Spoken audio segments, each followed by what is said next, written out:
So I'm gonna tell you guys how to buy a house today. Very simple, very easy. It's not really easy, but typically to buy a house, it typically takes 30 days. Sometimes it can take 45 days, and sometimes if you're dealing with a trash lender or some funky down payment assistance program like NACA, it can probably take a little longer than that. So 2 months to be exact. So this is how you buy a house. The first thing you want to do is get approved. This will let you know how much money you will qualify to borrow from the bank. So it makes no point. It makes no sense of trying to go look for a house when you don't even know what you can afford. So if you go look for a $400,000, $500,000 house and you think you about to get it, and then you get your approval letter back and you see that you only approved for $100,000 or $150,000, now your feelings hurt. Now you're mad at your agent. What you should be is mad at yourself for doing something stupid. Going out, trying to look for a house, and you don't even know how much you can buy yet. So the first thing you do, get approved. The lender that I recommend you use, his name is Nick. This is his number. Give him a call, a text. Let him know that Julian sent you. Let him know that you got his number from my video, and we can get you right. I don't care if you're working with me or not. The second thing is you got to pick a house. So based on this, right, based on how much you get approved for, that will let your realtor know which houses to send you. And then that lets you know also which houses to look at. A lot of you go on Trulia, Realtor.com, stuff like that, and look at houses. So once you pick the house, you submit an offer. That's usually an offer is a contract to buy the house. So you'll say, hey, we want to buy the house for $150,000, $150,000 with this many days due diligence and this much in closing costs. Don't worry about if you don't know what that means, because I'll make another video explaining the breakdown of an offer and what makes a strong offer and what makes a weak offer and the typical offer, stuff like that. So you want to submit an offer to buy the house. You say, hey, we want to buy the house for XYZ. They say, okay, cool, we're fine with that.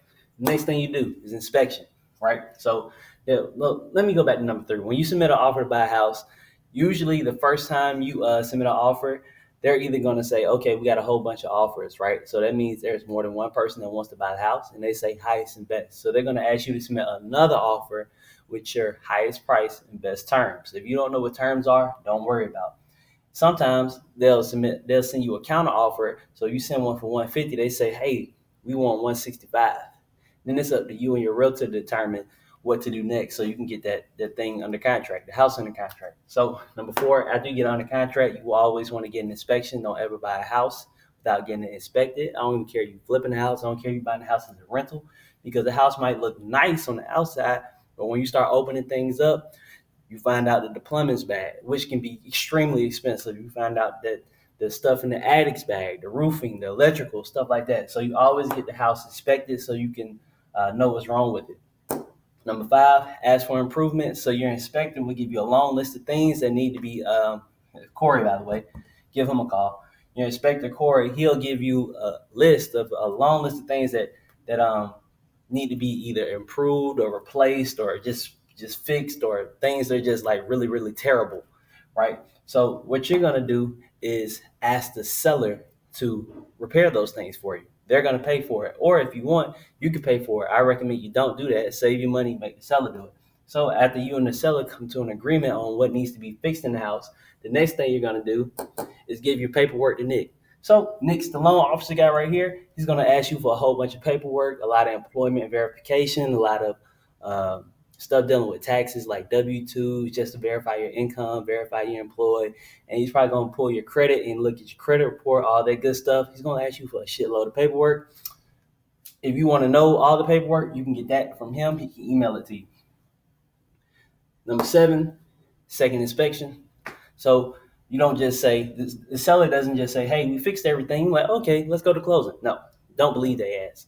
You pay Corey $75. Most of the time I pay for that. And he'll come back through there, right? And then he'll inspect the house again so he can make sure that whatever you asked to get improved for the seller, that they actually did it.